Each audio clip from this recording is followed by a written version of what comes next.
Go live. Are we live? Are we live? Waiting on the stream to load. Okay. We're live for the retake. For the retake. Okay. To very briefly address what happened on Monday, I made a mistake and then got flustered and couldn't figure it out. It was like half an hour of troubleshooting off stream, which is like an hour of troubleshooting on stream when I'm already flustered. But I think I solved it.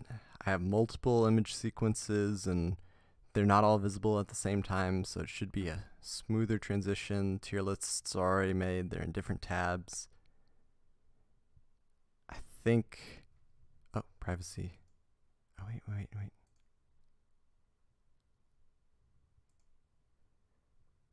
Public. Oh.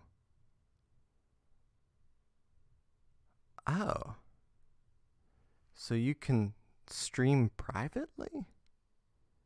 I guess no one would have the key. I don't know how that works. Very interesting. This is a learning process. Like a big learning process, but hopefully in the future, in the near future, I'm going to be able to do this regularly. I'm shooting for a Wednesday evening weekly slot for this sort of thing. And hopefully I'm going to be able to make some actual progress in getting through the sets in chronological order so I can review more cards. Last time was an anomaly and a problem, and hopefully we're going to avoid it. There are definitely some growing pains that didn't happen the first stream because I didn't have to switch between different input sources, but I think I'm ready this time. I think I've sorted it. I'm optimistic for the future, of course.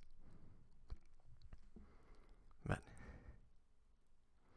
welcome, Yami Kage VG. So, King of Darkness Vidya game. I don't know what VG stands for.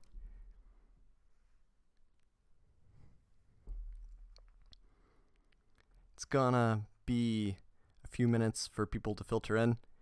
I realized the stream was on private for the first couple minutes, so that one's on me.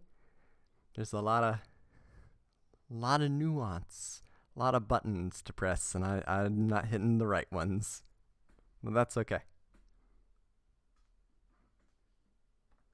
We're gonna start the live show at 6. Today we're going to be talking about the promotional cards from Dark Duel Stories, Forbidden Memories, which we did cover Monday, but we're going to go over real quickly because I got flustered on Monday and we're going to fix the stream this time. Hopefully be able to change and get through more than 6 cards. Hopefully.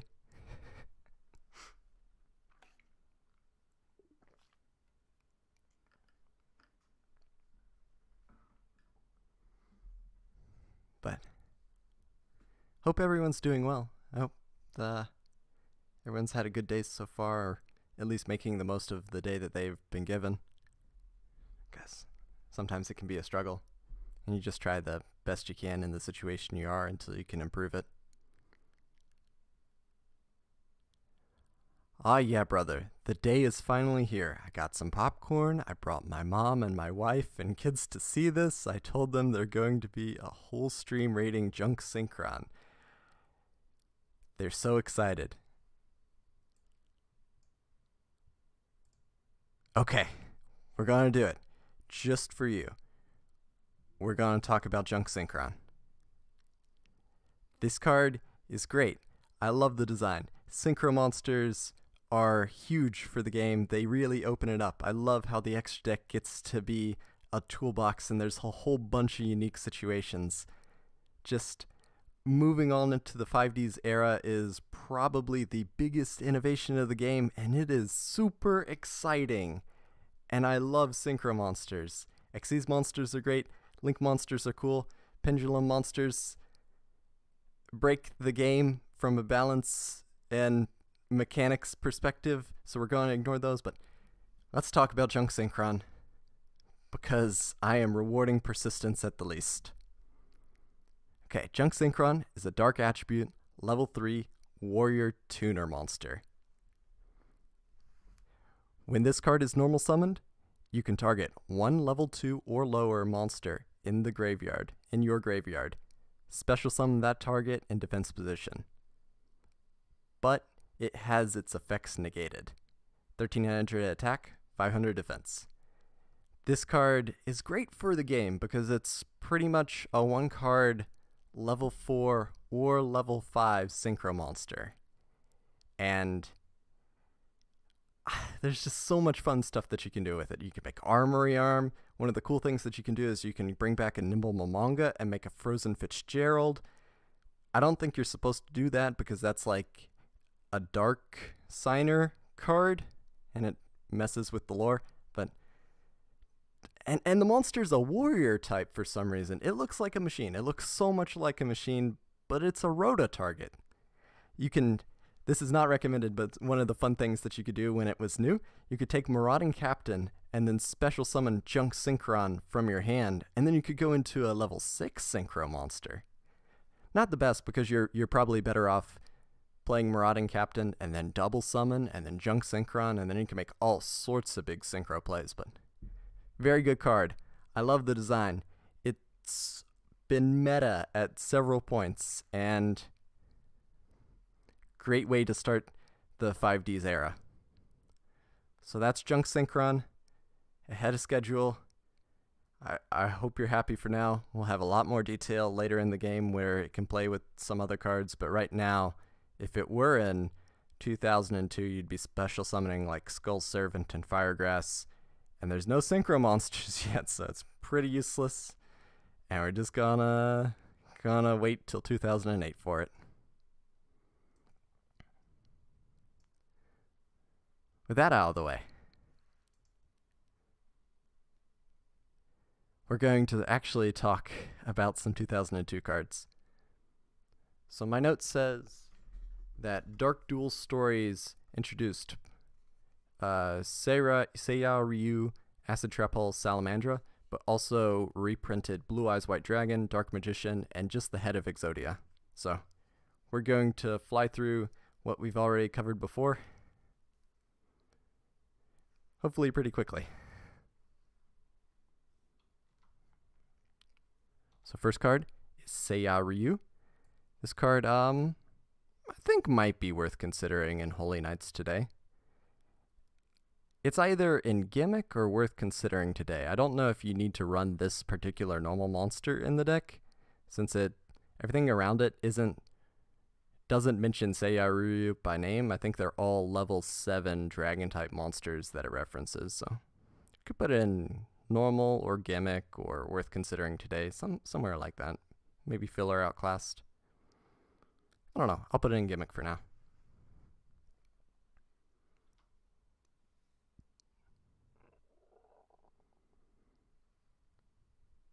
Next card is Acid Trapple.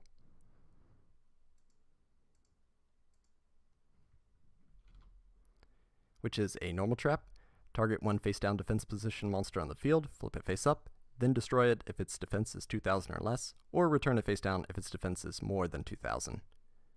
I prefer the artwork on the tier list, and it was totally meta. At the time of printing, this card is actually really good because no level 4 or lower monster had more than 2,000 defense, so this was just break through any wall that your opponent set, which is something someone pointed out in the last stream. Very strong card for the time, and it even saw some meta experimentation for its time.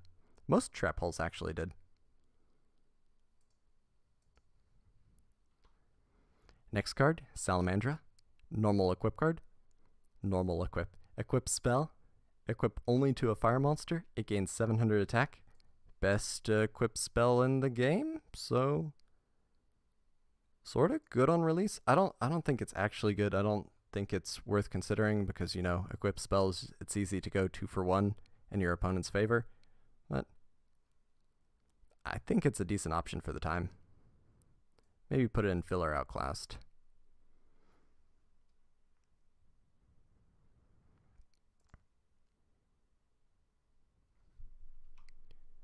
Moving on to the Forbidden Memories cards, we have Red Eyes Black Metal Dragon. Dark Attribute, level 8, Machine Type Effect Monster. Cannot be normal summoned or set. Must first be special summoned from your deck by tributing Red Eyes Black Dragon equipped with Metalmorph. This is very bad.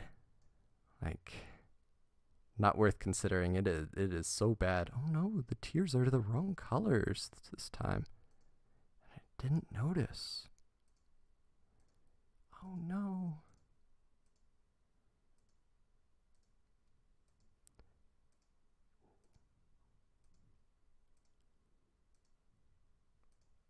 No one pointed it out either. Okay. This card is worse than a normal monster. You don't get the benefit of Metalmorph, and it's an awkward special summoning. If you draw this, it's a total brick because you can't special summon it from hand. You can give it to your opponent with exchange, and then what are they going to do with it? But I think this is one of the worst cards in the game. And it's sad because, like, Metalmorph was a pretty good card for the time. But we're not quite there yet. Next up, Harpys Pet Dragon. Wind Attribute, level 7, Dragon, Effect Type. Gains 300 attack and defense for each Harpy Lady on the field, 2000 attack, 2500 defense. And I think it's a little bit weird putting in meta at one point, because a lot of people have pointed out that it's sort of a gimmick if you played it now. There's a better option in Harpies today, but going into Big Eye Dracossack at the time, pretty strong play, specifically with Harpy's Channeler. And to finish up the cards, we have Metalmorph.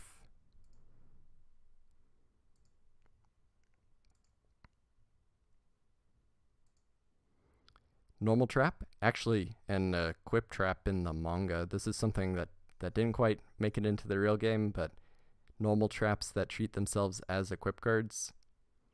Target one face-up monster on the field, equip this card to the target. It gains 300 attack and defense. If it attacks, it gains attack equal to half the attack of the attack target during damage calculation only. I think it's good on release. I think it's the card that helps you beat over anything. I think the strongest monster at this point, Blue Eyes, 3000 attack. So that's giving you up to 1500 attack. So that means a 1200 attack monster could tie with Blue Eyes. Considering the best level 4 monster, Skull Red Bird, is 1550, you can beat over anything with this and a Skull Red Bird. So, pretty good. And now, for the scary part, where we're going to put up the intermission screen for a second.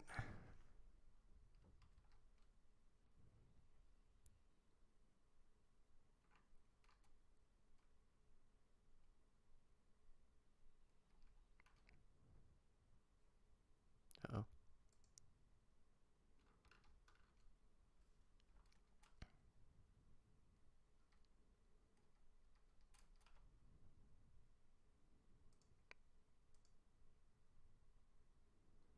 Okay, and if we take away the intermission screen, wazam!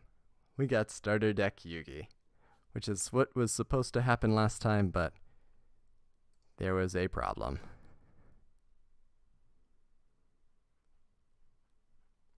That's true. Metalmorph is also a battle trick. So you can catch your opponent off guard with that 300 attack boost, or 300 attack or defense boost, which is technically good, but there's actually a couple better cards that we're going to talk about in this set to tell the truth. Just as combat tricks. Crusader 3260. Hello.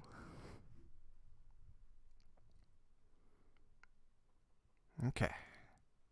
As you might have guessed, we are moving on to Starter deck Yugi.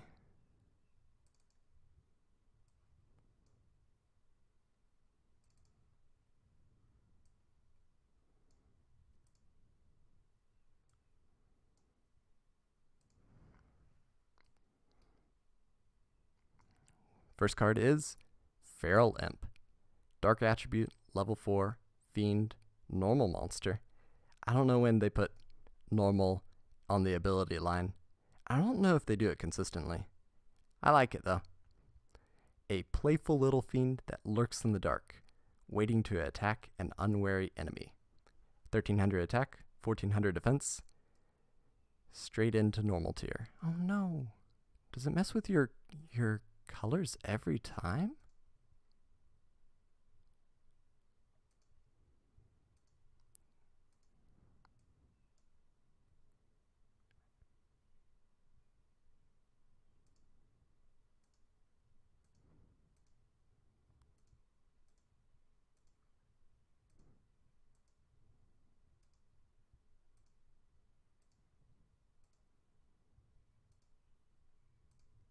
Okay.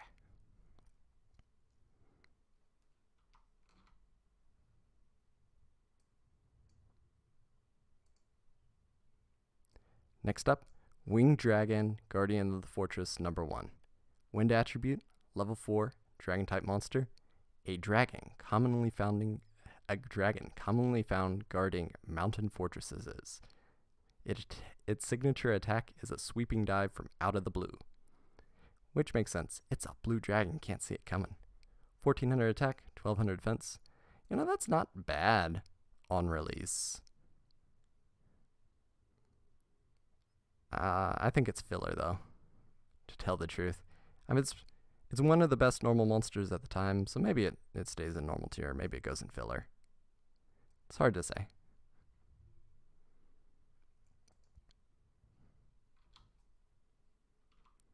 Next card, Summon Skull. Dark attribute, level 6, fiend type monster. A fiend with dark powers for confusing the enemy. Among the fiend type monsters, this monster boasts considerable force. And then in little text, because of errata, because of bad regionalization, it says, this card is always treated as an Archfiend card. 2500 attack, 1200 defense. I gotta say, Summon Skull, I think it's all the way up at meta at one point, if not at good on release. 2500 attack, beat over anything in the format, pretty good.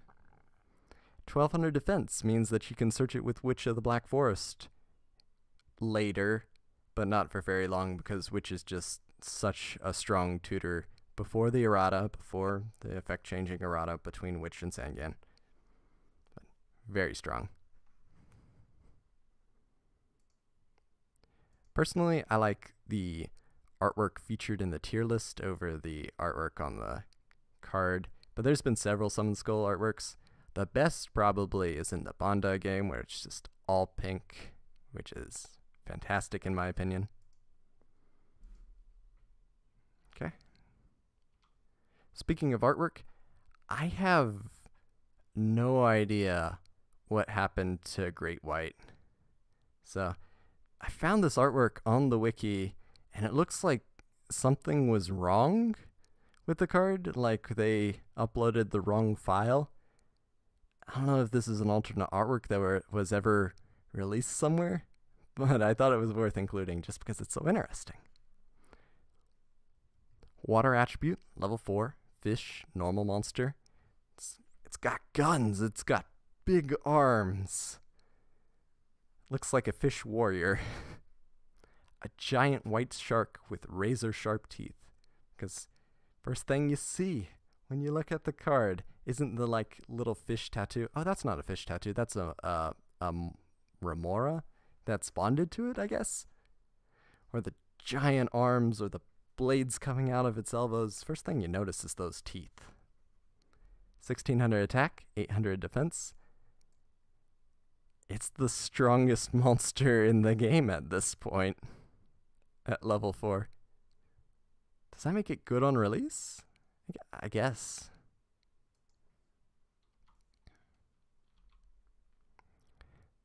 Dragon Zombie is also 1600 attack, but a little bit different. Dark Attribute, level 3, zombie type monster. A dragon revived by sorcery. Its breath is highly corrosive. 1600 attack, 0 defense, which is actually pretty useful. There's a few cards like Recurring Nightmare and I think Mass Chameleon like 0 defense specifically. I don't know if you are ever going to be worth running normal monsters in either of those decks, but I thought it was an interesting note. Either good on release or in normal tier. It's hard to say. There is a stronger monster in starter deck Yugi. I don't know where the bar should be.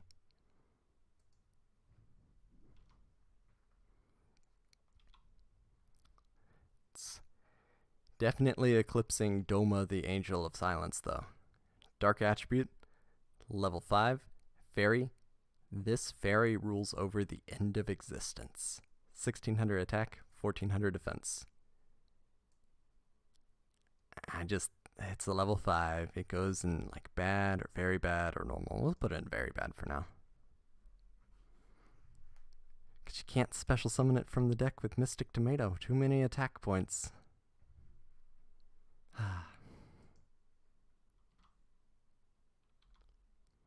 Next card, another level 5. This one is Anatsu. Earth Attribute, level 5, Warrior. A silent and deadly warrior specializing in assassinations. The Japanese name for this card is just Assassin. Very creative. 1700 attack, 1200 defense. And it's just very bad. We got Summon Skull at this point. Everything's going to be blown out of the water by it for a while. I think Summon Skull's... I wonder... it's not surpassed until Frostosterus in, like, several years. But there are some other 2500 attack monsters that are worth considering at some point.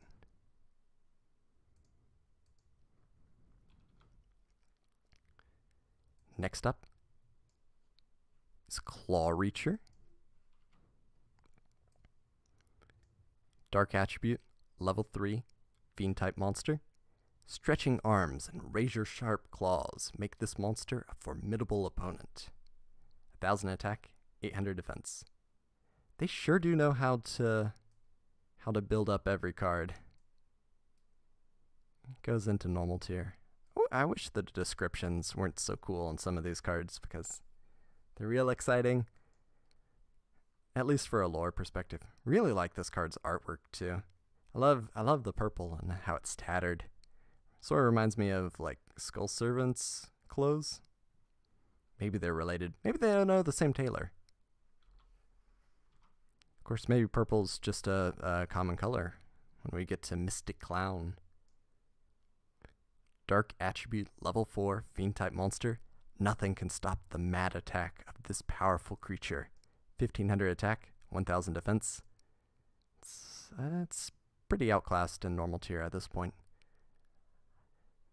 But this card art, it is so unsettling. This is one of my least favorite artworks in the entire game. Or maybe it's one of my favorites because it physically causes emotion, which means the artist has succeeded, but it causes distress and confusion and a little bit of intrigue, but mostly just I don't like it. Get it off the screen. Next up is Sword of Dark Destruction. And I actually have both artworks, and I noticed this as a kid, that some of the cards have this swishy light around the sword, and some of them don't. I think this might be an error where they forgot one of the layers when they exported the file. I really don't know, because I did notice this as a kid. That's why the artwork without the swishy is on the tier list. My brother actually said, you shouldn't be rating cards based on competitive viability or any objective metrics. You should be rating how they look artistically. This one's got a lot of blue in it. It's got to be all the way up to S tier. But I think we're good. I think we're going to go with close to objective metrics as possible.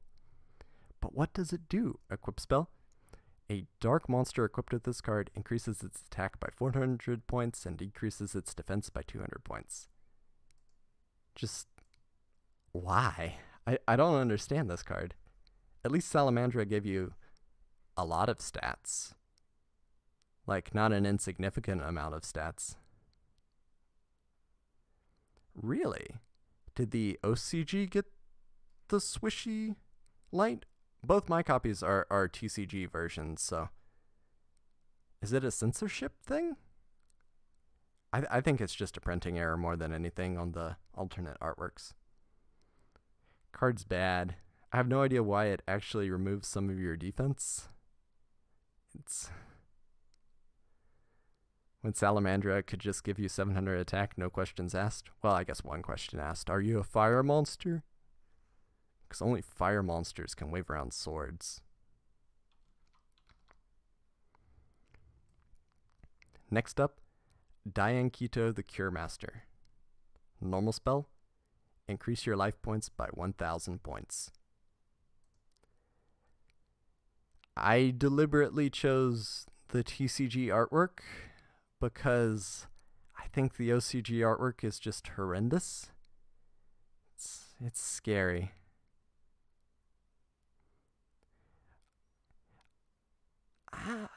Early Yu-Gi-Oh! Was super reluctant to give generic-ish attack boosts from Texas Alamo Joe. I think I can sort of agree with it. I think the idea behind equip spells is that you get it for more than one turn, and they were having trouble balancing around that. But pretty soon they're going to realize you can give a monster 1,000 attack, and it's not going to turn too many heads. Not until we get to things like Mage Power and United We Stand are they like, whoa, too many attack points. But we're not there yet. Keto Cure Master, though. 1,000 life points. I think it's either bad or very bad. It's hard to tell. It's cards that just give you life points don't really have a purpose.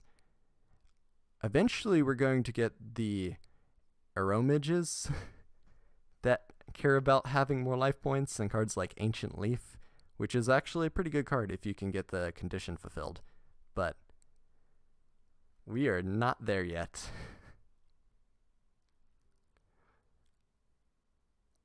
I'm just going to say Keto is very bad. 1,000 life points isn't insignificant, but going -1 for it is too much. Did Metal Raiders add Acts of Despair? I think Acts of Despair might be in Spell Ruler specifically.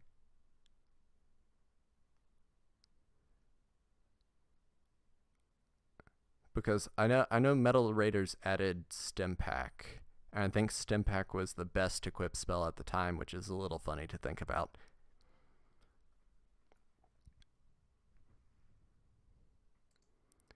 Keto's very bad. I do have a question, though. How many life points would be worth the -1? Because in one of the video games, you could play Keto, and it gave you 5,000 life points, and it's like, wow. For 5,000 life points, I might be willing to play a -1 that does nothing else. I don't really know where the breaking point is for most people, but I'm thinking that's where it is. Nutrient Z sorta does that, where it gives you 4,000 life points, but it's got a really hard activation condition. That's true. Keto is objectively better than Red Medicine, Blue Medicine. Soul of the Pure, I think, restores life points. I think maybe 4,000 life points. No conditions, no questions asked. Maybe. It's 1,000 life points. Oh, yeah. I've never thought of it that way. It is 1,000 life points. That's like 1/8 of your life. Muyan Curry. Oh, that's another bad one. I think we're actually going to see some of those when we get to tournament pack cards, which are after Metal Raiders. There's a lot of these cards, and none of them are particularly good. Next up, Ancient Elf. Light attribute, level 4, spellcaster type monster. This elf is rumored to have lived for thousands of years. He leads an army of spirits against his enemies. 1450 attack, 1200 defense, and straight to normal tier.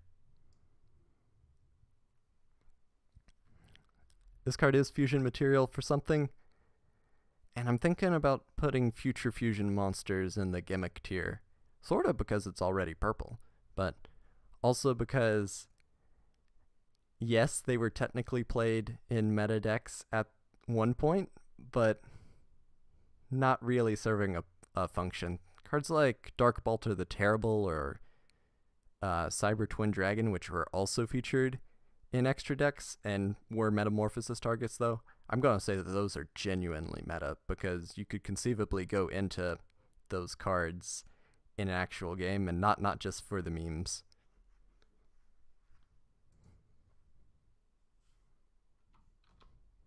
Next up, Magical Ghost.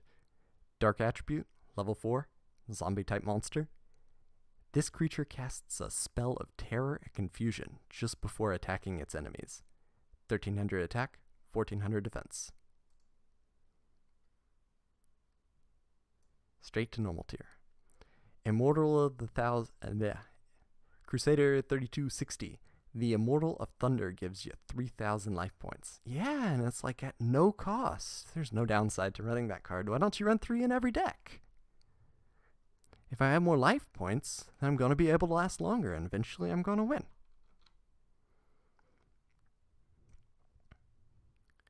Next card is Dispel.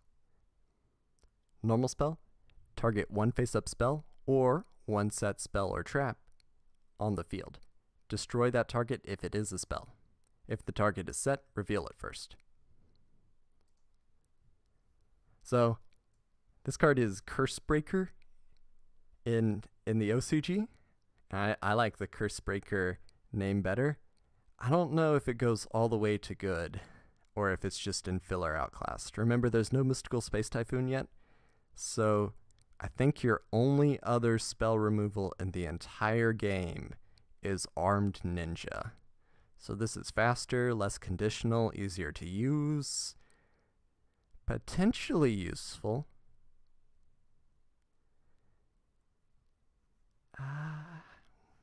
He creaks the meta. I'm gonna put it all the way up in good on release, because getting rid of Swords of Revealing Light is pretty important. Because that card specifically is really strong. And if your opponent is just setting normal spells, I wouldn't worry about it too much.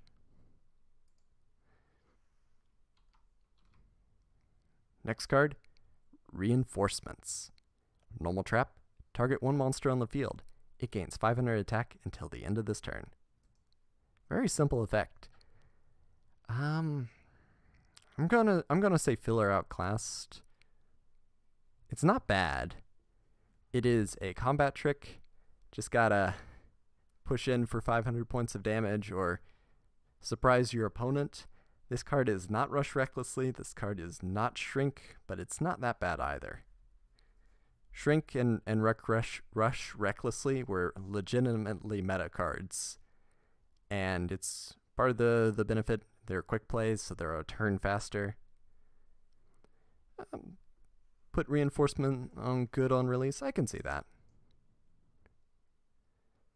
If you think of it, Ghost Sister and Spooky Dogwood usually gives 15k plus life points against combo decks, and no one ever plays it because it's a -1.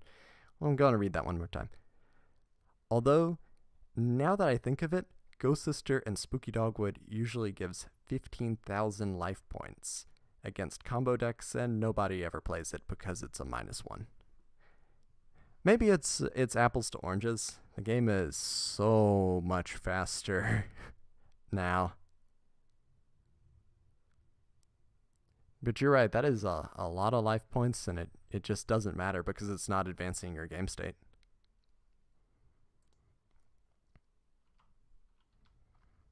Next up, so change of heart at the time of recording is at 1.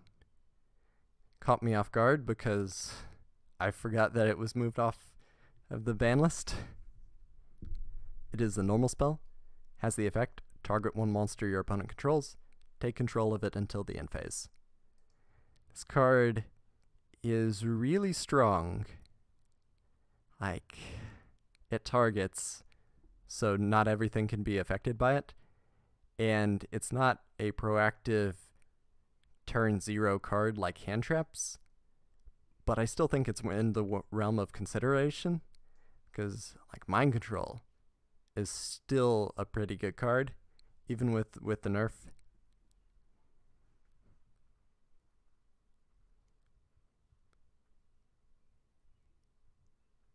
They would have to make an archetype that tries to get your life points to insane levels in order for these cards to work.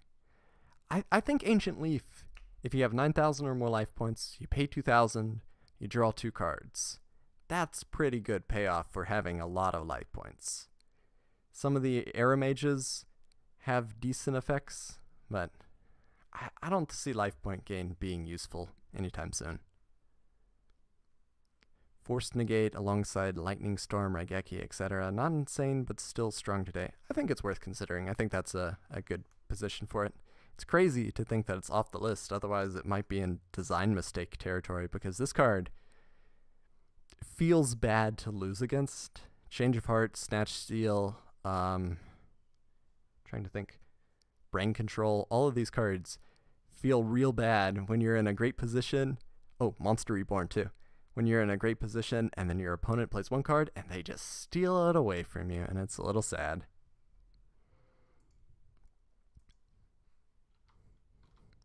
Next card, the Stern Mystic. Light attribute, level 4, flip effect monster, spellcaster. All face down cards on the field are turned face up and then return to their original positions. No card effects are activated when cards are turned face up. I mean, I think this means flip effects are not activated, but I might have to look up rulings for this really old card. 1,500 attack, 1,200 defense. Is this useful? Is getting a read on your opponent's face down cards useful? Sort of. On a slow flip effect monster of your own? I don't think so. I think we're just going to put it in bad. There's better ways to get information that are going to be in the game pretty soon. One that I actually think might be meta-worthy in a few sets. Put it in bad. The question is it bad or is it very bad?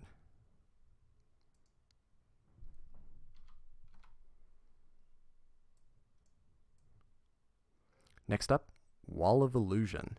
Dark attribute, level 4. Fiend type effect monster. A monster that attacks this monster is returned to the owner's hand after damage calculation. Damage calculation is applied normally. 1,000 attack, 1,850 defense. So this card was meta. It's pretty strong.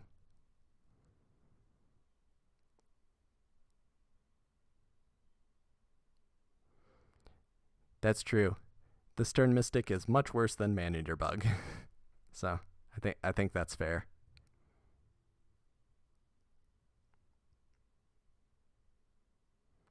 This is 1850 defense. That is really strong on release. That means you can't beat over it with a level 4.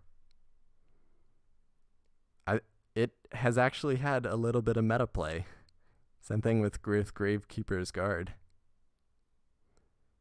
Wall of Illusion, pretty good on release and for the first few years of the game. Ooh, what's our new strongest level 4 monster? Not 1,400. 1,700. Neo the Magic Swordsman. Light attribute, level 4, Spellcaster. A dimensional drifter who not only practices sorcery, but is also a sword and martial arts master. I guess he could be dual class as warrior and spellcaster. 1700 attack, 1000 defense. I want to put it all the way up at good at release. Unfortunately, this is the strongest card in Star Deck Yugi as far as level 4 monsters, but Star Deck Kaiba came out the same day, so there is some competition over there. Yeah, Lajin is gonna steal the thunder in the next set, which is also gonna be in this video, so I'm sorry, Neo. I think in the OCG he was for a little bit the strongest monster, but that might be apocryphal. Wall of Illusion trades with Summon Skull in terms of card advantage. I'd say that's true. I'd say that's true because it takes a monster to tribute summon the Summon Skull. Neo the Magical Swordsman was a staple pre-Invasion of Chaos? Oh, that might be a little high though. Go and say it's good. Next up, Baron of the Fiend Sword. Dark attribute, level 4, Fiend type monster. An aristocrat who wields a sword possessed by a malicious spirit that preys on the weak. 1550 attack, 800 defense. If you were an LOB, you'd be pretty good.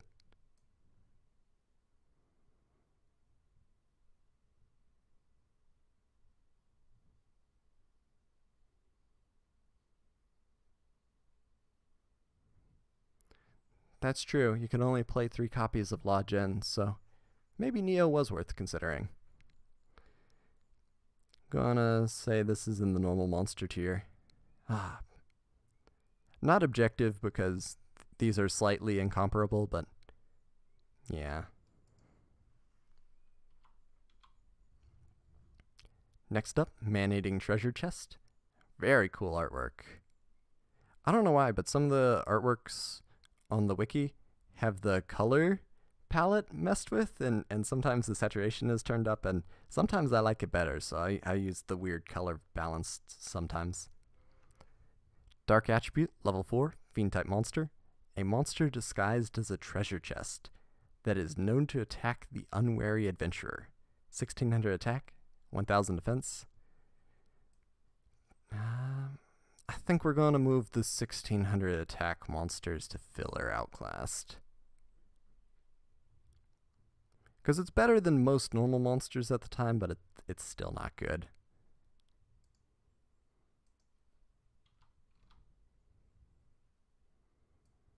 Next up, Sorcerer of the Doomed. Dark attribute, level 4. And I certainly admit, this card is one of the old school artworks that I miss in the game, because it is creepy, it is weird, it is strangely beautiful. Put the 1600 attacks back at normal? I think that's fair.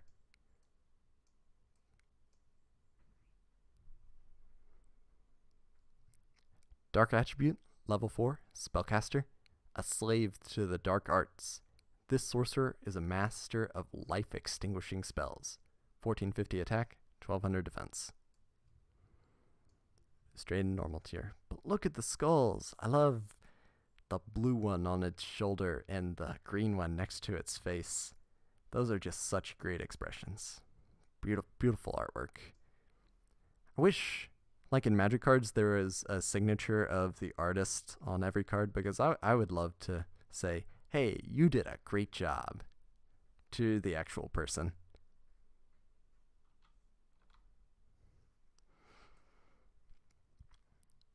So, next up, Last Will. I like the OCG artwork on this one too. Oh, finally we get to a broken card. Normal spell. If a monster on your side of the field was sent to your graveyard this turn, you can special summon one monster with an attack of 1500 points or less from your deck once during this turn. Then shuffle your deck. This card is a design mistake. And it's a little hard to say, but they didn't think through the card, since it triggers whenever something's sent to the graveyard, or the condition is that one of the monsters on your side of the field was sent to the graveyard. You can like tribute summon, and that would send a monster from your side of the graveyard. You don't have to attack in and lose a monster. And then we got synchros, and then we got links, and it's like, oh no, this is the best card in the game, sort of, because it's just tutor for your best monster. I think this card is great. It's fun to play in your chaos formats, where you run in your synchro or your link decks. Shouldn't be in the main game. Was it even more broken on release in Japan? I don't know. I don't know how it was different in the Japanese effect.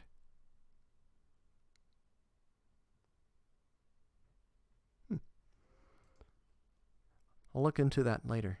There's a lot of things I'm learning and researching the very early cards in the game. Speaking of which, Waboku is one of those cards that's had an errata. It's notable for having text to the effect, your monsters take no battle damage. I think it's supposed to be a fog effect. In Magic the Gathering, there's a card called Fog, and it just prevents combat damage for the turn. Oh, I think you're gonna be surprised where Waboku is Texas Alamojo. This is a normal trap. You take no battle damage from your opponent's monsters this turn. Your monsters cannot be destroyed by battle this turn. This card isn't just good on release. This card was meta at one point. And 2 words to describe it: gladiator beasts. Because you could run Waboku and make sure that your gladiator beasts will survive the battle, and then you can safely tag out into whatever you need.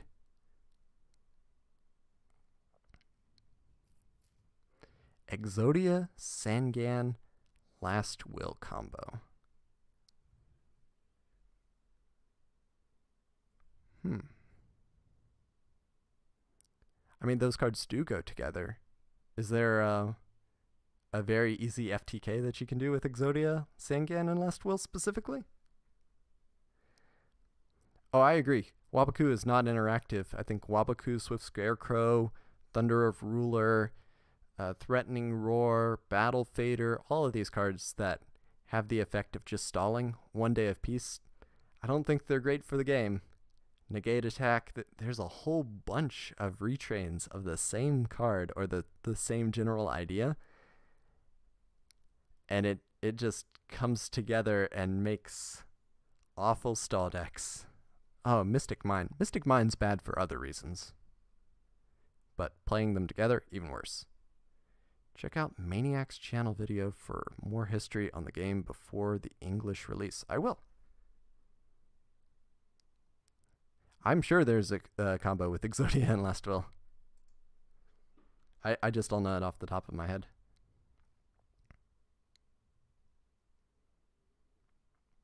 Possible in the Yu-Gi-Oh! Power of Chaos games. Oh, I actually have Yu-Gi-Oh! Power of Chaos. I wanted to use it for Yu-Gi-Oh! Nostalgia Month this year, but scheduling conflict. So my brother actually has my copy of the game. I'll get it soon.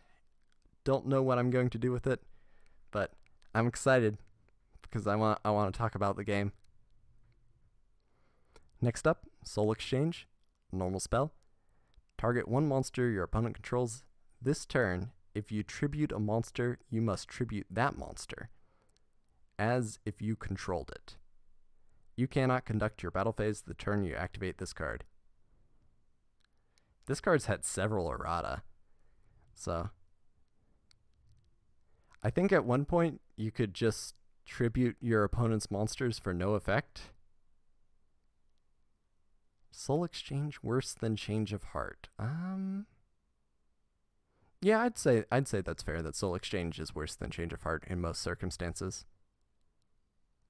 I actually think that Soul Exchange is more or less completely outweighed by the Monarch Stormforth right now. There might be some niche circumstances where the ability to tribute monsters, not just for tribute summon, is important, but I'm gonna say it was safely meta in Monarch formats actually. And there was a really cool deck that was playing Soul Exchange, some Monarchs, and Blaze Accelerator for Volcanics because you don't need to worry about skipping 2 battle phases.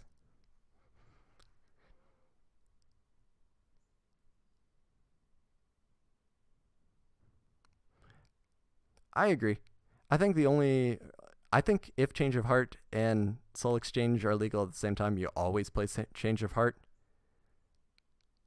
But since Change of Heart was banned and is currently at 1, there might be room to consider Soul Exchange in older formats. Probably not today. I don't think you need more than 3 copies of the Monarch Stormforth. Next up, Card Destruction. I think Card Destruction's still at 1 last ban list. This card's normal spell. Each player discards their entire hand, comma, then draws the same number of cards they discarded. This is not a cost. I think one happens and then the other. Costs are denoted by semicolons or periods. So if this card gets negated, no, both players don't discard their whole hands. But that also means that this card fits into into decks like Dark Worlds. And if you discard 5 Dark Worlds with Card Destruction, you're gonna start having fun. Of course, if you discard 5 of your opponent's Dark Worlds with Card Destruction, you're not gonna have some fun. This card's really strong. It accelerates the game. If your deck can take advantage of cards in the graveyard, or if you can get a solid read on your opponent and want to deal with some of their cards preemptively, or there's a whole bunch of different applications, I think solidly and worth considering today. Asterisk, but not in every deck.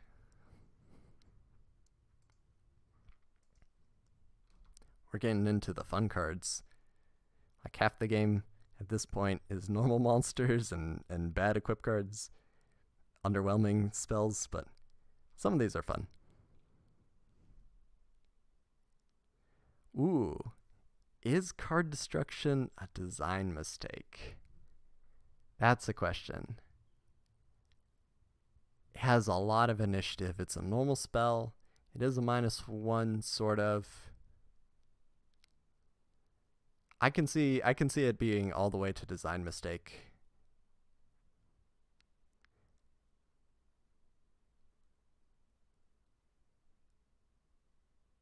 Last turn used to say, this turn, instead of sending a monster to the graveyard, you can place a monster with 1500 or less attack from your deck on the field. Wow. Is Card Destruction played nowadays? I can't think of when you'd use it. I think if you're running Dark Worlds, Dangers, Fableds, then you're probably not running a meta deck. But it's still a good card. I think it's a good card. I think it's worth considering. It's still dealing with your opponent's hand traps. Of course, then they're just gonna draw a new hand, maybe with new hand traps. I don't know. We're gonna think about meta at one point because it's definitely been meta at one point. Some people think it's a design mistake. We'll put it in worth considering today. It's somewhere in the middle. A lot of debate on it. I love that.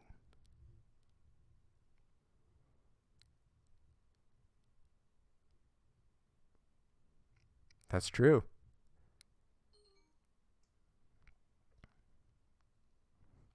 Okay. Getting back to Trapmaster. Earth attribute, level 3, warrior. Oh, it's a Rhoda target. Makes it instantly playable. Flip. Select one trap on the field and destroy it. If the selected card is set, pick up and see the card. If it is a trap card, it is destroyed. If it is a spell card, return it to its original position. 500 attack, 1100 defense. Isn't this card just a better version of Reaper of the Cards? since you don't have to tribute for it. I think good on release covers it. It's the best way to remove a trap at this point. I guess we got remove trap too. It's one of the better ways to remove a trap because this can hit face down ones. I think it's worth considering. I think you play this. I think you play Maneater Bug. Maybe play Armed Ninja. Maybe play D-Spell. Next card, Reverse Trap. This is actually something someone requested in cards to consider because it's an interesting and unique effect, not because it's a good one. And it's so hard to say no. So instead of tackling some of these really old cards and cards to consider, I'm going to make sure to make a point to go over every single TCG card so no one feels left out. I agree, D-Spell is only for Swords of Revealing Light, and I guess Salamandra, or a field spell that's annoying you. There wasn't a lot of good continuous spells, or continuous-like spells. Reverse Trap, Normal Trap, Trap card. Just like saying trap. Until the end phase, all effects that add or subtract attack or defense are reversed. And then it's got a lot of additional text to explain how that means. Additions now subtract, and subtractions now add. Instead, multiplications and divisions, including halving/doubling, are not affected. Oh, that sort of does like half of what you think it does? I don't know. This card's bad. I don't think you're ever going to get a ton of use out of, ooh, surprise, your cards are actually weakening yourself.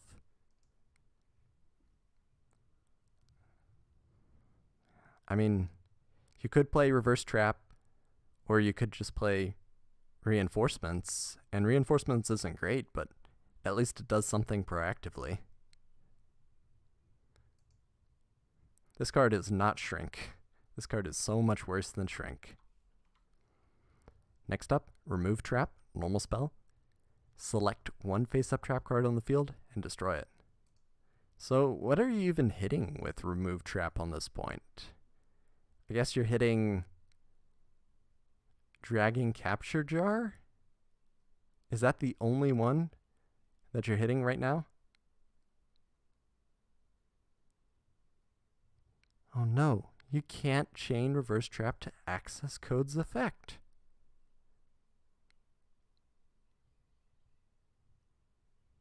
Face up is the keyword. Did I misread the card?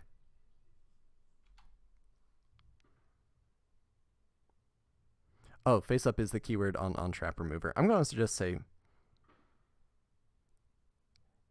filler outclassed. It's not particularly useful. I think there's one more continuous trap in Star Deck Yugi itself. I can't remember if Star Deck Kaiba has any, but remember that Star Deck Kaiba comes out same day, so its cards are worth considering when we get there. I guess there's a use case for Remove Trap. I don't think it's a great one.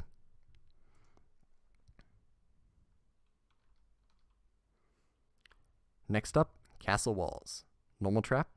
Increase the defense of one face-up monster on the field by 500 points until the end of this turn. So, Castle Walls is much worse than Reinforcements, because Reinforcements, you can attack, and then you can get over something, or you could attack and push damage. Castle Walls can only push damage, and if they're attacking into your defense position monster, and you give your defense position monster more defense, yes, they'll take more damage, but they get to keep their monster, so it's much worse. I don't know if it goes in filler outclassed or all the way to bad.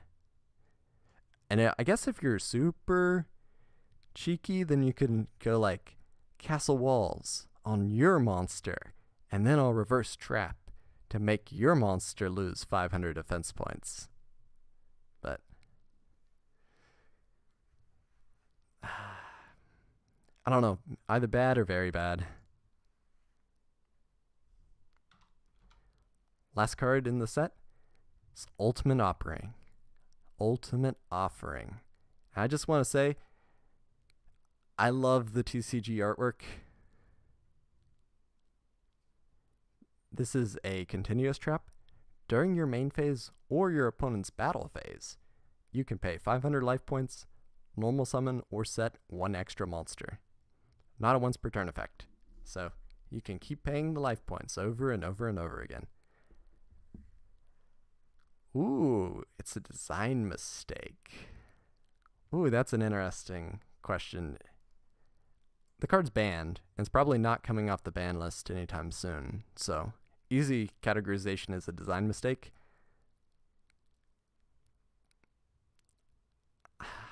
If it did come off the ban list, though, do you think decks would actually run a trap card like that? Because what development are you going to be doing on your opponent's battle phase? Yes, you can summon a whole bunch of gadgets, and you can do some silly stuff with, like, Elemental Hero Stratos, but I don't know if Ultimate Offering would see a ton of meta success.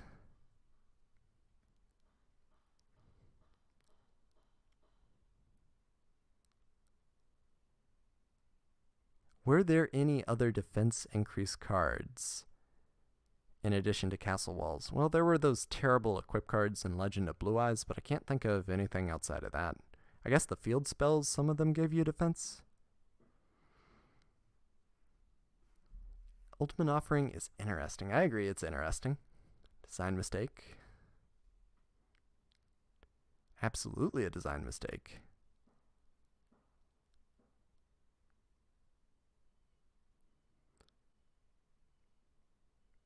Does enable very specific rogue strategies. Anything that can really go off. I think you're going to have to combine Ultimate Offering with like the Eroded Temple of Kings specifically, and then you're putting it in gimmick tier. I think if it were off the ban list, it'd go in gimmick. But since it's currently banned and I don't see it coming off anytime soon, I think it's fair to put it in design mistake right now. Debatable placement. I do want to say that when I was a kid, I was told that Yu-Gi-Oh was satanic, and like Ultimate Offering's artwork that is a blood sacrifice, I think that would have been too far for the TCG. I'm actually pretty glad that we got the TCG artwork. For one, this is just really cool artwork. I like it. I don't quite know what it is. I guess it's the same concept of using your blood to summon something, but it just looks so much better. One final piece of trivia for Ultimate Offering, though. Did you know that this card is fusion material? I didn't know, so I guess you can search this with certain cards, maybe. I don't know. It's fusion material for an illegal card, though, so not a meta consideration at all, but is this tournament winner prize card version of Skull Knight actually takes Ultimate Offering as fusion material. So that's something. I don't know, it's goofy. I like it. I wish we had more of these tournaments where if you win you get your face on a card and you get to write a little message on it. Because Masahiro the Dark Clown is one of the cards that came out of this, and that card is just great. I love Masahiro the Dark Clown because it copies a flip effect that's in your graveyard. So if you had Pot of Taboos, then you could copy Pot of Taboos, or Koinoma, or all sorts of different things. Fusion deployment, Ultimate Offering. Oh yeah, there's the strategy. All you need is Temple of Kings, and then you get the ball rolling. Man, totally meta. This card is illegal, though, so you can't use it in tournament play. Also, I'm not sure how many of it even exist. I think it might be one copy of the card. So, sadly, not available. When we do get to Tyler the Great Warrior, though, we will be considering the meta impact of the card, even if one only exists in the entire game.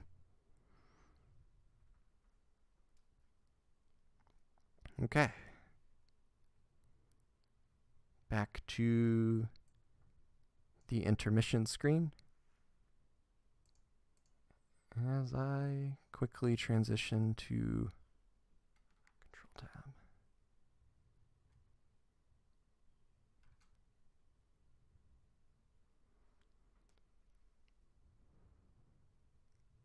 hopefully we're going to get to starter deck Kaiba.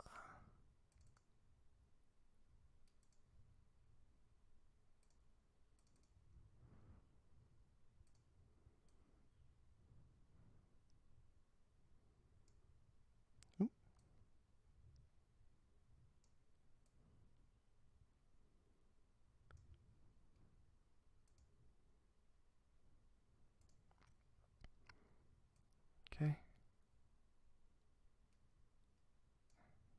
Okay. And we're back. The new set of cards, hopefully in the right order. Sometimes Tiermaker rearranges the cards slightly, and I think it might just be loading certain cards in before others, even though these are numbered. They're numbered by set order.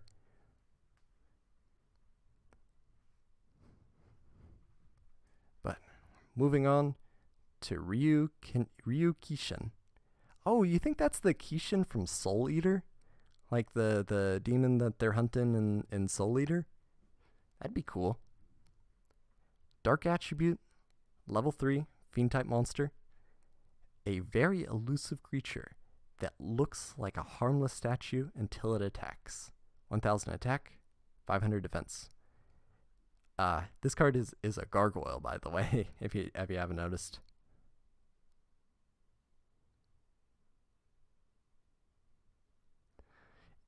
If all the illegal cards were made legal and unbanned, there would be some really stupid match winner strategies. So, interesting point is that one of the match winners was actually legal for some time. Victory Dragon was legal, and there were some janky, terrible strategies, and the game is not built around match winners, so you could just forfeit instead of being hit by Victory Dragon, and you'd lose the game, but you wouldn't lose the match. So they had like a temporary ruling to try to fix it, where if Victory Dragon comes out, then you can't forfeit the game. But then you think to yourself, oh, my opponent has 3 dragons on the field, and if they attack with Victory Dragon, then I'm going to lose the game. So you forfeit at that point? I guess then the mind game evolves, because then your opponent could pretend that they are about to summon Victory Dragon and then coax you to forfeit where they wouldn't have won the game otherwise. I don't know. Match winners in general are dumb and violate basic principles of the game, and when we get to Victory Dragon, straight into the design mistake tier. 4D Victory Dragon chess. Pretty much. Okay.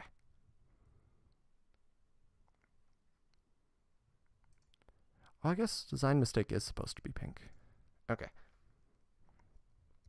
Back on topic to Ryu Kishin. So I guess dragon demon?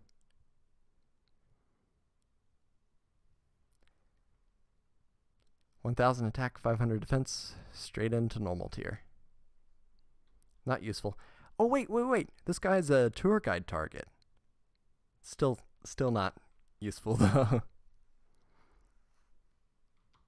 Next up, the Wicked Worm Beast. This card is weird. Like, I know why it's so weird. It's weird because it was a manga card. But the Wicked Worm Beast. Earth Attribute, level 3, Beast, effect monster. This face-up card on the field is returned to the owner's hand during the end phase of your turn. 1400 attack, 700 defense. This card is weird. I mean, for a level 3 at the time, those are pretty decent stats, unless you care about Dragon Zombie. Dragon Zombie has superior stats. It is a bad version of a spirit monster. I agree. It is spirit monster, but with no good effect.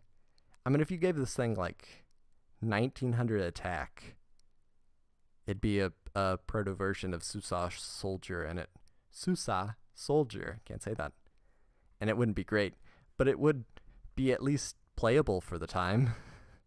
This card is just bad. You could super gimmick play this with Spring of Rebirth and gain some life points, because, you know, gaining life points wins you games.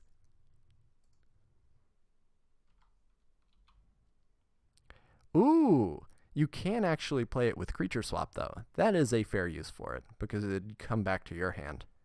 I will accept that this is a decent card to play with creature swap, but by the time we get creature swap, you're going to have Mystic Tomato and a whole bunch of other cards which are better, because then you can attack over your tomato, and then you can, you know, search your deck for something useful.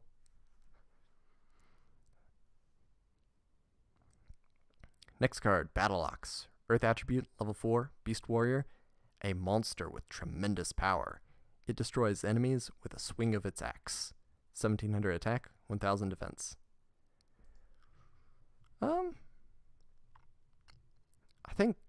I think it's either good on release or filler outclassed, as we've mentioned before. This card right here has more attack points, but 1700 attack isn't bad.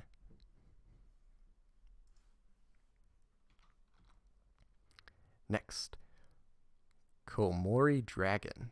Dark Attribute, level 4, Dragon. A vicious, fire-breathing dragon whose wicked flame corrupts the souls of its victims. 1500 attack, 1200 defense.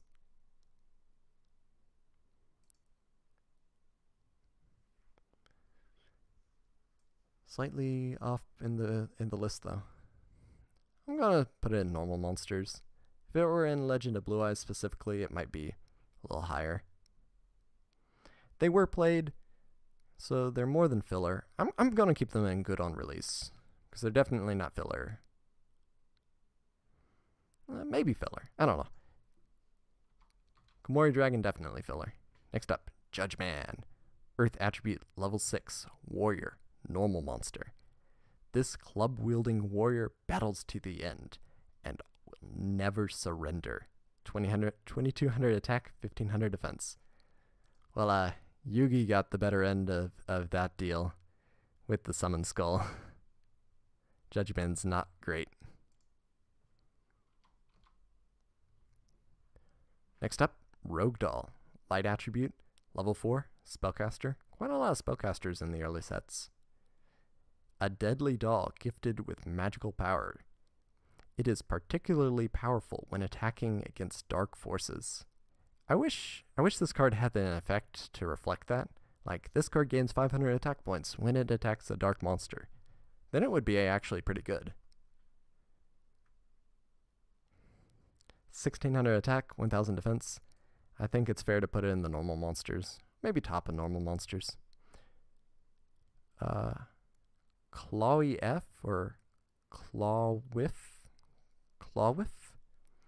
Judgeman was the best tribute summon I had when I was a kid. Well, I guess in your tier list, then Judgeman gets a little bit higher, but considering the entirety of the game at this point, I think it stays where it is.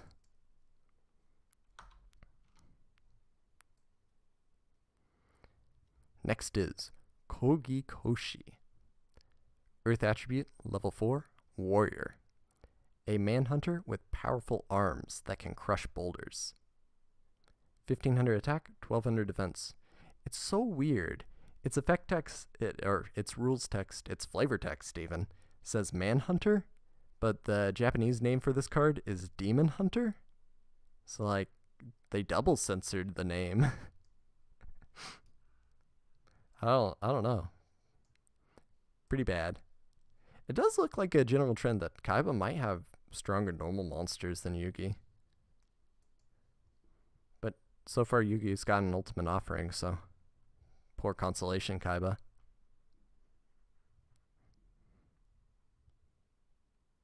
There are so many tribute monsters that are just worse than Lajin. Oh, and wait until we get Gemini Elf, and then wait until we get Gene Warped Warwolf, and then that card's crazy. Next card is Gyaku Tenno Megami. Okay, and I actually picked this artwork in the card because I think this is an error. I think this card is actually missing the border around its artwork. Here, I'll go back cards for reference so that you can see. I think this card is missing that little border that separates the card frame. Anyway, what does it do? Light attribute, level 6, fairy type monster. This fairy uses her mystical power to protect the weak and provide spiritual support. 1800 attack, 2000 defense. And maybe the biggest upset of the video so far, because it doesn't go in the normal tier, doesn't go in the very bad tier, doesn't even go in the filler outclass tier or the good on release tier. It goes in meta at one point. And it's for one very specific reason, or I guess a couple very specific reasons, and that's this card is level 6, light attribute, and a fairy, which means you can use it specifically in Herald of Perfection decks with advanced ritual art. So you can use ARA, put it directly from the deck into the graveyard, summon out Herald of Perfection. That's the only reason why this card saw any meta success, is just because Herald of Perfection says no to everything. Oh, and in the anime, Arc V2 reminds us that it can be used to disarm a gun. So, I mean, this card stops bullets. How else could it be?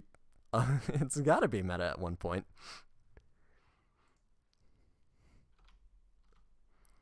Next card, Mystic Horseman. Earth, level 4, beast normal monster.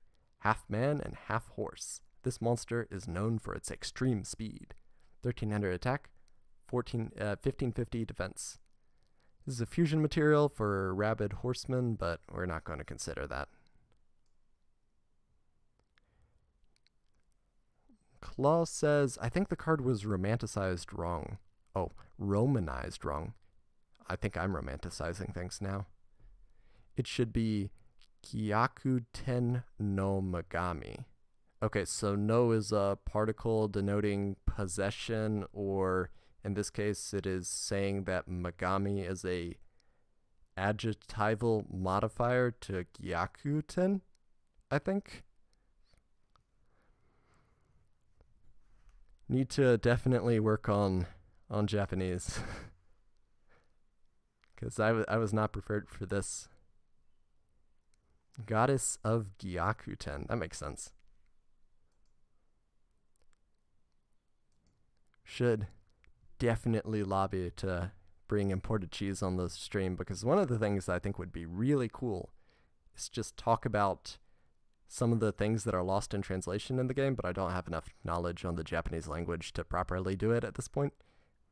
Because using secondhand sources just strips away a lot of the... What is the right word? A lot of the translational meaning that's missed. Translation is a very elegant performance that she must do. It's a tightrope of some sort, trying to make sure that you're reflecting both the cultural and the explicit meaning of words.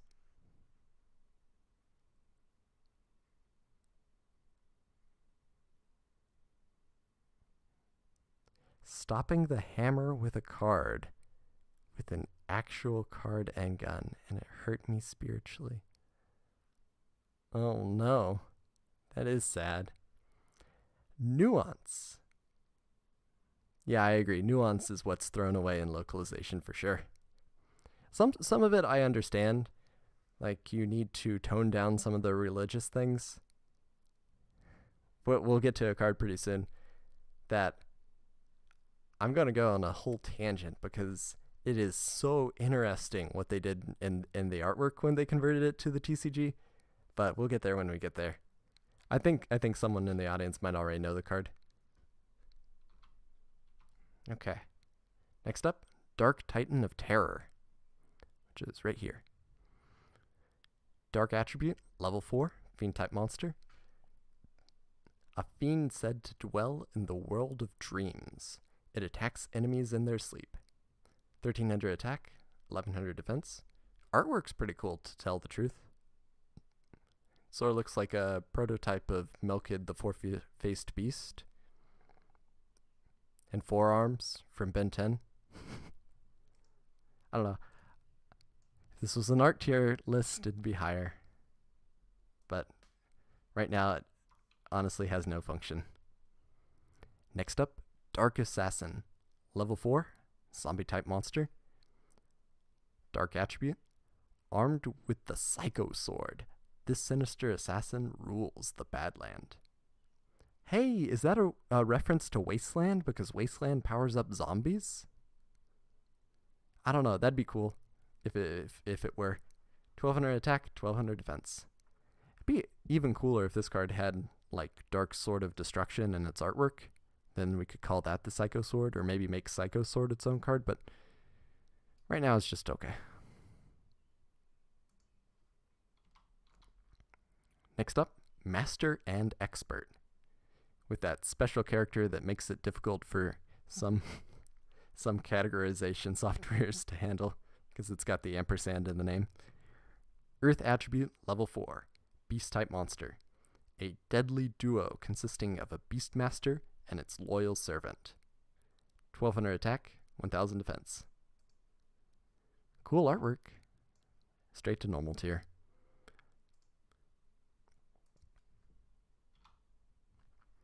Next up, Unknown Warrior of Fiend. Dark attribute, level 3, Warrior. So we actually do know it's a warrior and not a fiend. The speed of this warrior creates an intense vacuum that can slice through a monster's hide. Plus that sword, or talon, probably does a good job too. 1000 attack, 500 defense, straight to normal tier.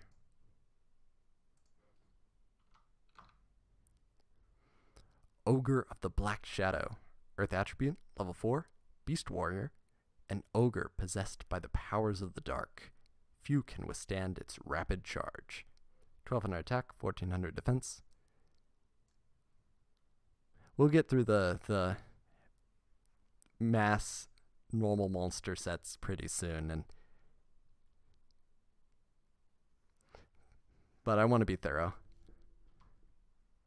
Plus the lore. We love the lore.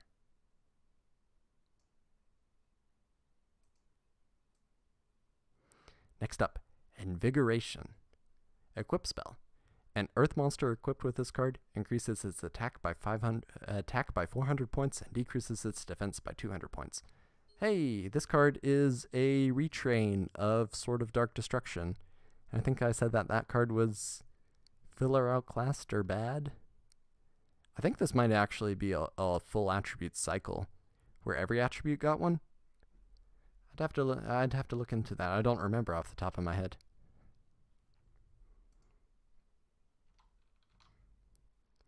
Next up, Ukazi. Normal spell. Inflict 800 damage to your opponent. Very simple effect. Well, it's better than normal. It's better than very bad or filler outclassed. I think this is the best burn card we have in the game right now, which isn't saying much. But considering Final Flame saw competitive success in rudimentary burn decks, so did Ukazi. So it's all the way at meta, specifically in stall and burn strategies before you started using like wave motion cannon and chain burn. Or chain... It's weird because not everyone was using Secret Barrel, just desserts, and people were actually using Ukazi. It almost undoes your opponent's dying Keto. I agree. As a general principle, I like how it's easier to heal than it is to burn. Sort of. There's a whole bunch of cards that violate that tendency, but I think Ukazi does 1/10 of your opponent's life points. You start with 6 cards at this point, so even if you had a handful of Ukazis, your opponent's still in a decent position. I think it's a fairly well-designed burn card, but probably not good for the game overall.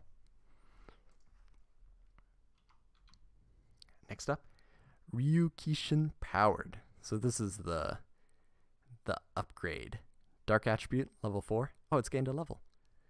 Fiend type, a gargoyle, enhanced by the powers of darkness.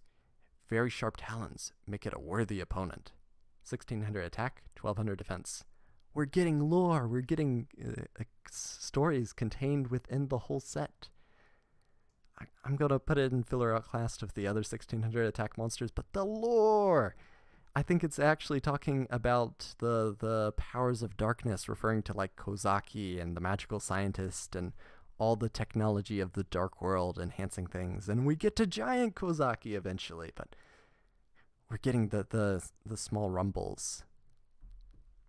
There's a lot of fun lore. I'm excited. Next up, Sword Stalker. Dark Attribute, level 6, warrior type monster. A monster formed from the vengeful souls of those who passed away in battle. 2000 attack, 1600 defense. And I'm gonna say it's actually worse than Judgment. So, not great. Someone actually said that it would be really cool if this card got the retrain treatment, because yeah, that's some pretty cool artwork, and I wouldn't mind seeing a new version. Swordstalker has... I think, I don't know, an effect retrain, like Gaia the Fierce Knight gets tons of them. Why not Swordstalker get one? There's also Sword Hunter, but that card's unrelated. Ooh, and we're all the way up to Lajen, the Mystic Genie of the Lamp. Oh, I'm sorry. Lajen, the Mystical Genie of the Lamp. So many words in that name. It's weird because they censor some of the religious iconography, but this is a djinn, and djinns come from Islam. Dark Attribute, level 4, Fiend type monster. A genie of the lamp that is at the beck and call of its master. 1800 attack, 1000 defense. It's all the way up at meta. And there's actually some interesting interactions. Like, you can special summon this directly from the hand with Ancient Lamp, and that's cool. I don't know if that interaction's ever come up, but I know that Ancient Lamp on its own saw a little bit of play. So, definitely in meta. We'll put a, I don't know. We'll keep it right there. I'm gonna guess that Ginny aren't censored because of Aladdin. The Disney film? And Mystic Tomato, I don't know why it's censored either. I think it might be because it looks like a pumpkin, and and Western audiences will get confused. There's a lot of little cards that I don't understand why they changed them. Like, Angel 07 still has the word angel in its name, but we can't have halos on cards that are obviously angels? I don't know.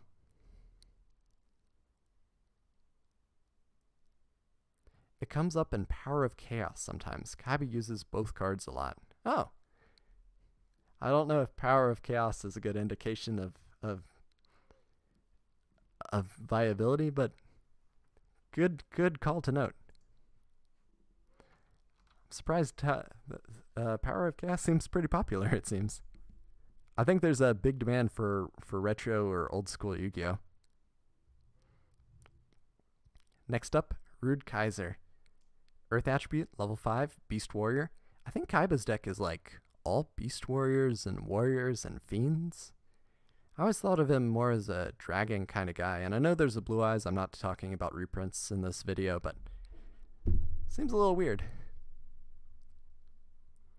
With an axe in each hand, this monster delivers heavy damage.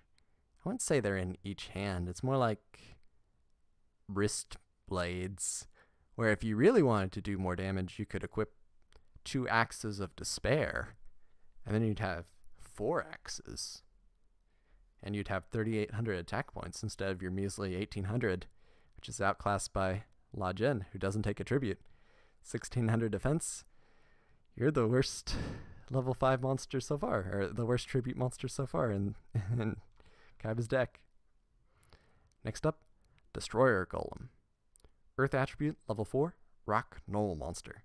A golem with a massive right hand for crushing its victims.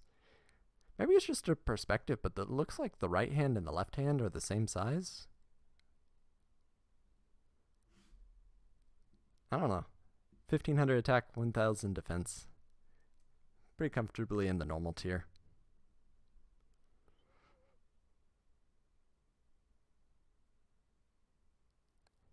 Genie are older than Islam itself, which puts them in the same level as pagan spirits, like centaurs or Viking stuff. Do genies come from Hebrew mythology or Judaic mythology, maybe? That's something I definitely gotta look into. I need to do way more research, because I know, like, King Solomon is rumored to have ruled over, like, monsters and animals, and I think they mention Jinn too. So we're going to do a research stream on demonology maybe sometime. Gotta brush up on mythology and religion.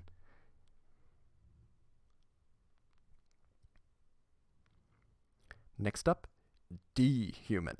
We get our first D card. There's a lot of D cards, but this one's pretty cool. At least for a normal monster. Earth attribute, level 4, warrior. Gifted with the power of dragons, this warrior wields a sword created from a dragon's fang. 1300 attack, 1100 defense. Really cool artwork though. It's like fusion between human and dragon. Very cool. Straight to normal tier, unfortunately. First member of the D clan.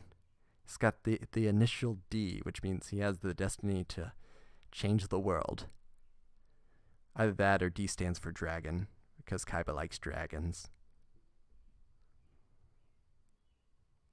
Ancient Judaism was polytheistic. We are going to have a theology stream, I guess. I don't want to get off topic a lot, but in Islam, it is mentioned that there is a world just for jinns, like us right now, but we cannot see them. Ooh, that's cool. That is cool. Maybe we should get off topic to jinn stream sometime. But after we get through at least this one. Pale Beast. Earth attribute, level 4, beast type monster. With skin tinged a bluish white, this strange creature is a fearsome sight to behold. And just look at the artwork. I love it so much. I love the idea of, like, two mouths where instead of the jaw, it's another head. It just looks so good. Sort of looks like Hungry Burger, but beautiful artwork. Plus, it's blue. It's got to be S tier, but nope. Goes into the normal tier. Looks like Kaiba's deck is not as good as Yugi's yet. Next up, the Inexperienced Spy. Normal spell. Select and see one card in your opponent's hand. That is a very simple effect. This is gaining information. This is very bad. You're not going to go -1 for this card. There's actually a card in a few sets called Feng Sheng Mirror that just lets you look at your opponent's hand. And I'm actually thinking that Feng Sheng Mirror might be worth considering today. Just because, you know, if you see your opponent has a hand trap, then you can play around it. I think gaining perfect information on your opponent might be enough to consider the card. I know there's a lot of different options in the game now, but I think that card might be sleeper for a little bit of success. I think if you had a normal monster, say like 1800 attack, that had the effect of well, not a normal monster. If you had an effect monster that you could normal summon with like 1800 attack, and it had the Inexperienced Spy effect, it wouldn't be so bad. I think the Man with Wajat sorta has that effect, but the Inexperienced Spy, not worth the card.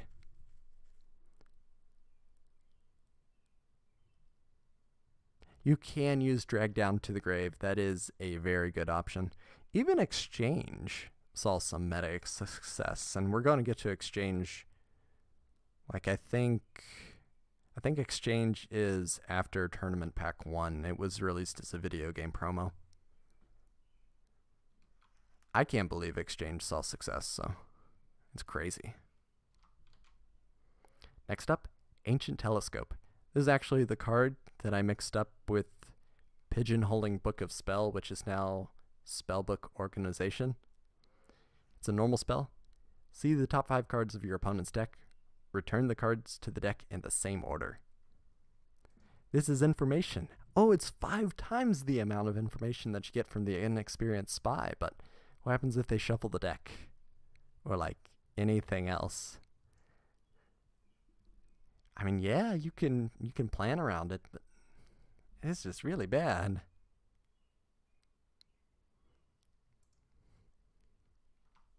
Cool artwork, though. I like how it looks like a very old telescope. Next card, Just Desserts. Normal trap. Inflict 500 damage to your opponent for each monster they control. Very simple effect. I mean, it's not bad. It's not filler outclassed. It's not good on release. It's all the way up to meta.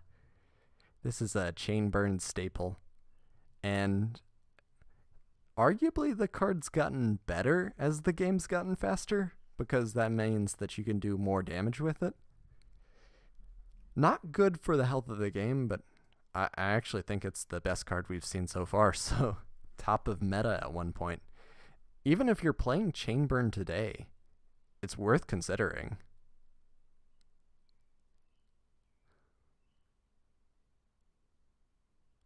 Are you going to rank any of the early ritual cards? Yes! I'm going to be ranking all the cards in order of release.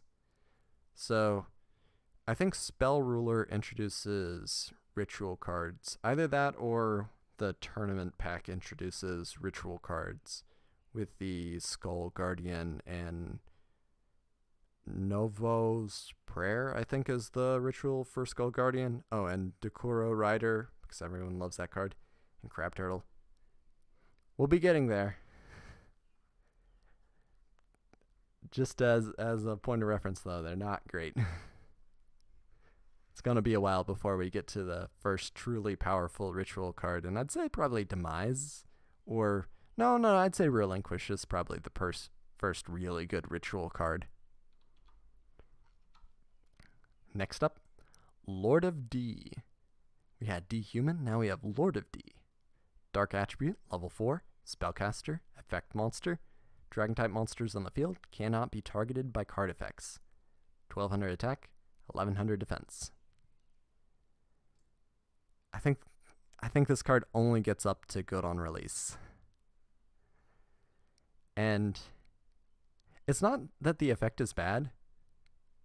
I mean, immunity to targeting effects on your dragons, that's not terrible. But specifically with the next card, Flute of Summoning Dragon, it's actually pretty decent. Because you got triple Blue Eyes White Dragon, you summon 3 Blue Eyes from your hand. That's really strong. Specifically on the release window, though. So, in any time other, I don't think these cards are worth playing. But what does the Flute of Summoning Dragon do? Normal spell, special summon up to 2 dragon-type monsters from your hand. Lord of D must be on the field to activate and to resolve this effect. Oh, I said it wrong. You only get 2 Blue Eyes out of your hand, but I know at the time you're a really strong Legend of Blue Eyes through Star Deck Kaiba decks were playing these cards. Oh, it does have a really cool holographic card. I 100% agree with that. I think the Starter Deck Kaiba came with the holo version too. Last card in the set, Mysterious Puppeteer. Earth Attribute, level 4. Warrior Effect Monster. Each time you or your opponent normal summons or flip summons a monster, increase your life points by 500 points. 1000 attack, 1500 defense. Hey, wait a second. I don't know. But I think if you combine this with Ultimate Offering, you can just keep normal summoning all you want. Is that useful? Probably not. I mean, normal summon all the gadgets. And you get 9 monsters for 0 life points. That's not too bad. On its own, it's not good. I don't even think for its time it was decent, but it has that one specific synergy, so I think Gimmick's a good place for it. Whew. And that's all the sets that are in the titles, so we're going to wrap down the stream for tonight. Next time, we're going to be talking about... Let me check the stream notes.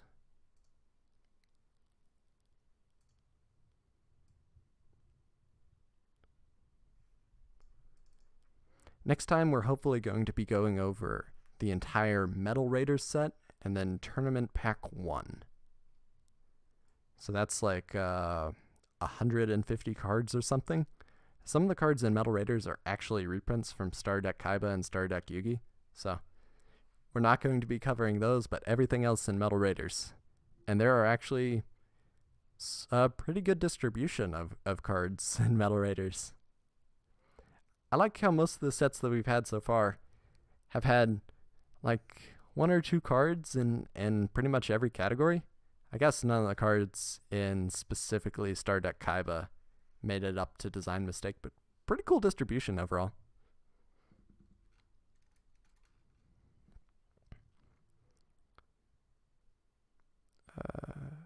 Turbo into Blue Eyes or something.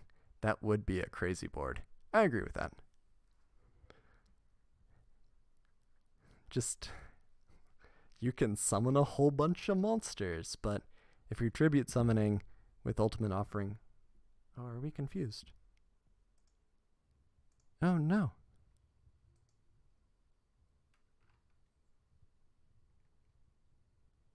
Do you have a Discord server? I do not have a Discord server. I do not want to have a Discord server. And there's a few reasons, and I can go over it sometime, but I served on court as a grand juror, and I really don't want to be in charge of managing a Discord server because they can be scary places. Even though everyone in my audience is hopefully an adult because of COPPA laws and the way the advertising works on YouTube, it's a whole debacle. I don't want to be in charge, and I don't want to be involved with Discord, though, just because it's left a bad taste in my mouth because of child predation trials. Same thing with Roblox. I'm never going to look at Roblox the same way, just because of the abuses that have happened to minors because of it. But we are getting way off topic. Wrapping up the stream for tonight. I think this was a success. Next time, Metal Raiders, Tournament Pack 1. Hopefully going to be able to get back to this Wednesday and make this a regular thing. Good night. Ending stream now.